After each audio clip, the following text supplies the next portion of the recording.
Far-right activists on Saturday clashed with police in London, claiming they were in the city to protect monuments from anti-racist protesters. British nationalists, including Britain First, Football Lads Alliance and other groups, put out a call ahead of weekend protests in an effort to protect statues that they believe essential to British culture and history.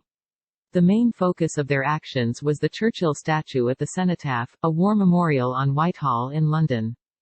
The Churchill statue had been boarded up for protection after Black Lives Matter protesters scrawled, "Is a racist," on it. Protesters against police brutality and racism had taken to tearing down other statues, mostly of slave traders, which Prime Minister Boris Johnson called an attempt to lie about our history. Crowds of mostly white far-right activists clashed with police outside the Cenotaph, hurling traffic cones, flag poles and smoke flares at the police before breaching the police barriers, according to the BBC. Police fought back with batons to maintain their line.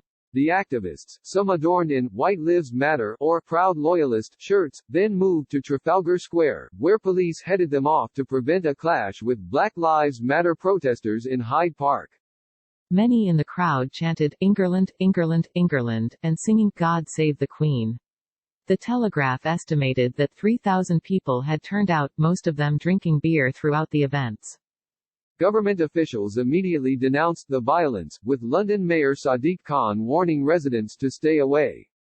"This is totally unacceptable. We will not tolerate attacks on our police and perpetrators will feel the full force of the law," Khan tweeted on Saturday. "It is clear that far-right groups are causing violence and disorder in central London. I urge people to stay away." Home Secretary Priti Patel called the violence thoroughly unacceptable thuggery. "Any perpetrators of violence or vandalism should expect to face the full force of the law. Violence towards our police officers will not be tolerated," she tweeted, adding a warning about the coronavirus and urging residents to return to their homes. Black Lives Matter organizers had urged people to not join rallies this weekend in anticipation of trouble from far-right groups.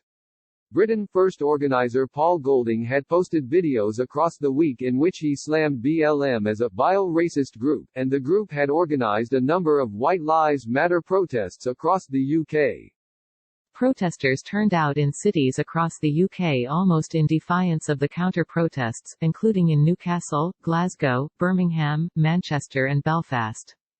The Met Police issued a Section 60 order, giving police greater power to stop and search citizens. The decision to extend powers was granted after the Met received reports of individuals coming to the city with weapons. Click here to get the Fox News app. Police moved to clear the area around Waterloo Station as word of pyrotechnics and knives raised concerns of further violence into the night. The protests were meant to wind down by 5 p.m. British Summer Time, but it does not appear that all protesters or activists have complied.